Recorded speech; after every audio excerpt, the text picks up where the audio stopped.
आधार card से uninterrupted service और easy of living services का सुचारू रूप से उपयोग करने के लिए अपने आधार कार्ड को अगर आपने 10 साल तक किसी प्रकार का कोई चेंज वगैरह नहीं करवाया है तो आपको अपने आधार में डॉक्यूमेंट अपडेट करवाने की आवश्यकता है।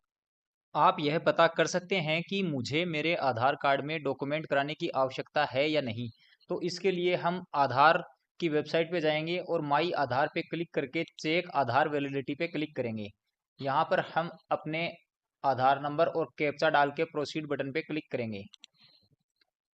प्रोसीड बटन पर क्लिक करने के बाद में यह हमें दिखा देगा कि हमारा आधार में डॉक्यूमेंट अपडेट करने की आवश्यकता है या नहीं। तो यहाँ पे दिखा रखा है कि आपको यहाँ पे डॉक्यूमेंट अपडेट कराने की आवश्यकता है। अगर आपको डॉक्यूमेंट अपडेट कराने की आवश्यकता नहीं होगी तो यहाँ पर यह स्टेटस आपको नहीं दिखाएगा है। डॉक्यूमेंट अपडेट है वह 14 सितंबर 2024 तक फ्री है। इसके बाद में इसका चार्ज लगना शुरू हो जाएगा। डॉक्यूमेंट अपडेट आप घर बैठे ही कैसे करवा सकते हैं, इसकी पूरी जानकारी हम आपको यहाँ इस वीडियो में देंगे। इसके लिए हमें गूगल में सर्च करना होगा आधार डॉक्यूमेंट अपडेट।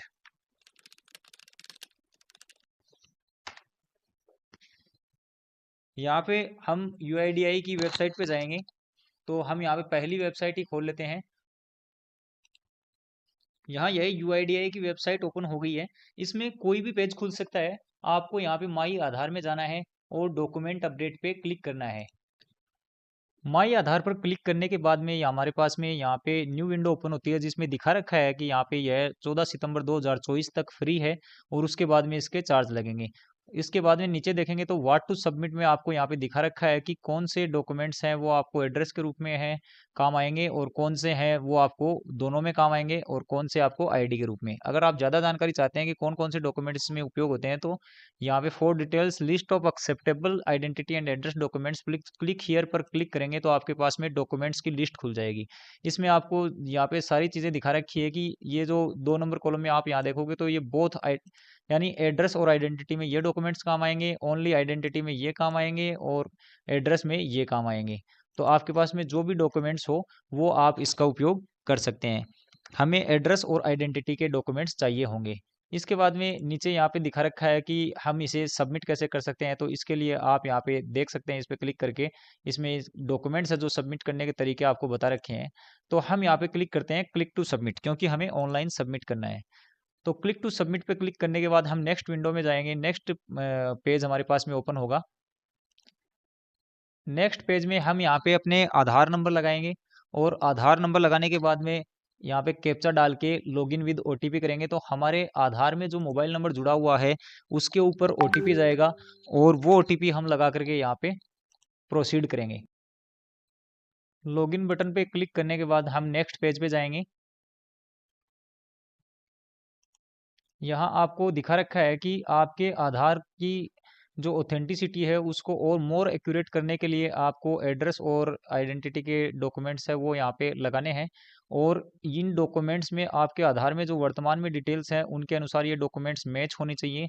अगर ये रिजेक्ट हो जाते हैं तो आपको दोबारा इसे अपडेट की रिक्वेस्ट डालनी होगी। और अगर आपने पहले से रिक्वेस्ट डाल रखी है तो आप उसका वेट करें। और अगर आप ओनली एड्रेस अपडेट करवाना चाहते हैं तो यहाँ पे क्लिक करके सिर्फ एड्रेस है वो अपने आधार में चेंज करवा सकते हैं।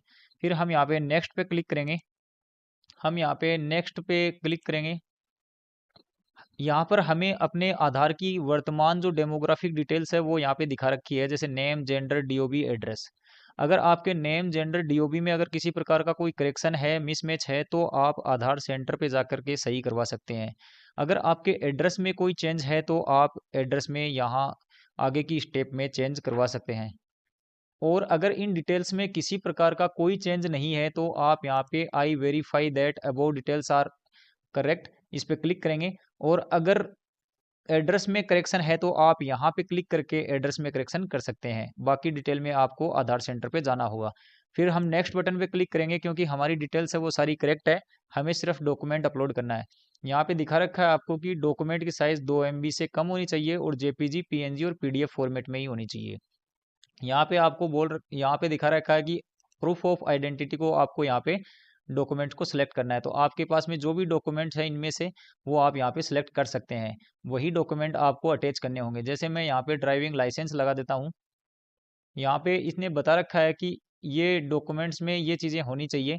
तो वो चीज़ें आप देख लीजिए, जैसे वैलिडिटी है और रेजिडेंट का नेम वगैरह सेम हो इस प्रकार से। तो हम इसे ओके करते हैं और यहाँ पे अपना ड्राइविंग लाइसेंस है वो अटैच कर देते हैं। तो कंटिन्यू टू अपलोड, और हमने यहाँ पे अपना ड्राइविंग लाइसेंस अटैच कर दिया है। और अब आपको बोल रहा है एड्रेस के लिए।